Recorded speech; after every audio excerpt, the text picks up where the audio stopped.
Welcome to a Victim Bites Back special, a special review. During all my Victim Bites Back regular episodes, I often used to review movies I'd seen and plays I'd been to and even television shows. And apparently they were well liked, according to my mailbag. I've just seen what I think is probably the best film of 2024, and I think it will probably win the Best Film Oscar in 2025. The film is called Blitz. I've never really been a fan of the film director and writer Steve McQueen. I wasn't mental for his last Oscar-winning best film, the one about slaves. 12 Years a Slave, I think it was called. I thought it was just not that great, but everybody else adored it. This one, however, Blitz, is fantastic. It's the direction, the camera work, the editing. It keeps on doing things you don't expect. It's really clever. It's highly intelligent. It absolutely captures the whole Blitz atmosphere.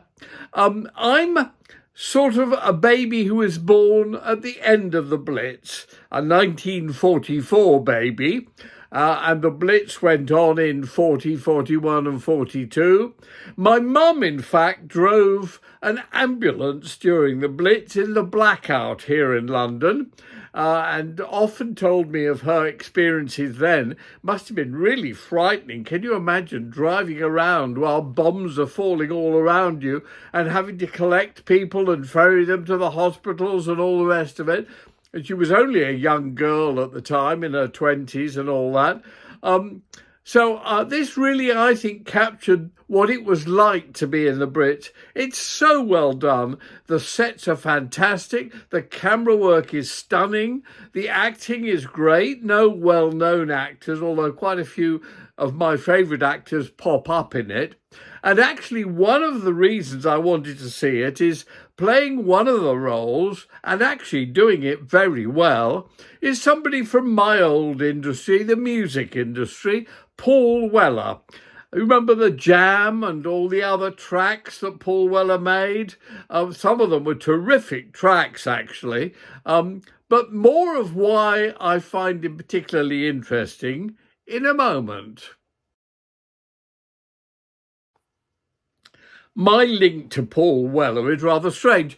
I bumped into him a few times, actually found him rather obnoxious as a human being.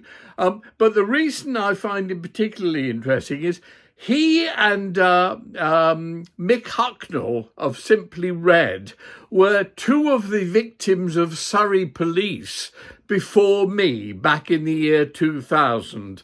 Both of them were celebrities. When someone at Surrey Police had decided, a good way to raise our profile is to go after celebrities, they had a go at both Mick Hucknall of Simply Red and Paul Weller of The Jam. And if you want to know more about that, I suggest you simply Google each of their names, Mick Hucknall or Paul Weller, and the word rape, and you will find out how Surrey Police had a go at both of them and failed.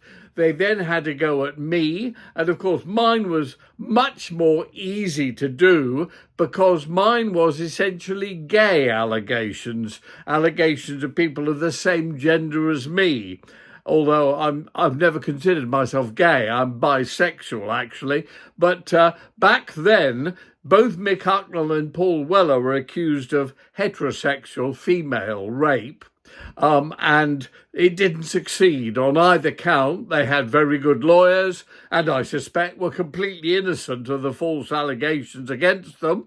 And the accusations were dropped. Me, however, was involved in the world that included people who liked people of the same gender and who felt, as I did, that actually it was ridiculous that the ages of consent were different for gay relationships than they were for heterosexual ones. Basically, for years and years and decades, a male could go with a female if she was aged 16. But also, for those decades and decades, a male could not have sex or get into a relationship that was physical with another male at all. That was completely banned. It was a crime until the late 1960s, when it was made legal if both males were over 21 at the time. And that went on right until the late 1990s, when they did lower the age of consent for males to 18. And still it was ridiculous, because for females it was 16. And were men that incapable to make up their minds who they wanted to have sex with than females? I always thought it was ridiculous and ignored that stupid law. And then in the year 2000, they were forced by Europe to equalise the ages of consent, because Europe said to the British Parliament, quite rightly, this is absurd. The two genders ought to have the same age of consent. But more about that in a moment. So in the year 2000, finally, the ages of consent were equalised at 16, and that didn't happen until right near the end of 2000. Funnily enough, literally a few days after I was arrested and charged with having sex with people of the same gender who were below the age of 18. And they were then able to make all the false accusers, well, not all actually, I think 27 got thrown out by the judge, but 5 claimed to be under 16 at the time, and that's how the whole case proceeded.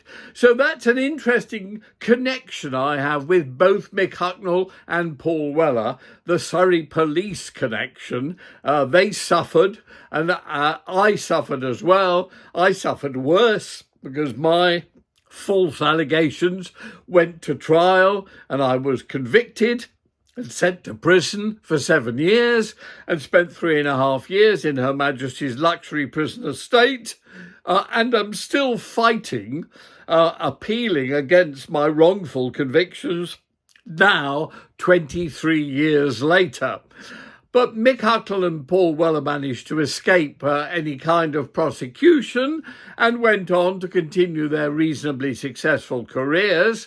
And Paul Weller is now a very good actor. He plays Granddaddy. That's the other frightening thing. All my friends from the 60s and 70s and 80s are now grandparents, grandfathers and grandmothers. I could be if I'd been inclined that way, which I'm glad to say I never was. I never wanted a child. Who would imagine me with a child? I never wanted to be a grandfather. But Paul Weller plays the grandfather in Blitz, and as I said earlier, it is a fantastic film. It looks great, the music is great, Paul Weller is great. Other actors in it are great. It's really clever. It never does what you expect it to do. It surprises around every corner. I would thoroughly recommend it. And as I said at the beginning of this review, for me, and don't forget my memory is going, so I can't actually remember the rest of the films I've seen in 2024, but I suspect that could be the best film of 2024 and should win the Best Film Oscar and the BAFTA in 2025. Go and see it. Blitz.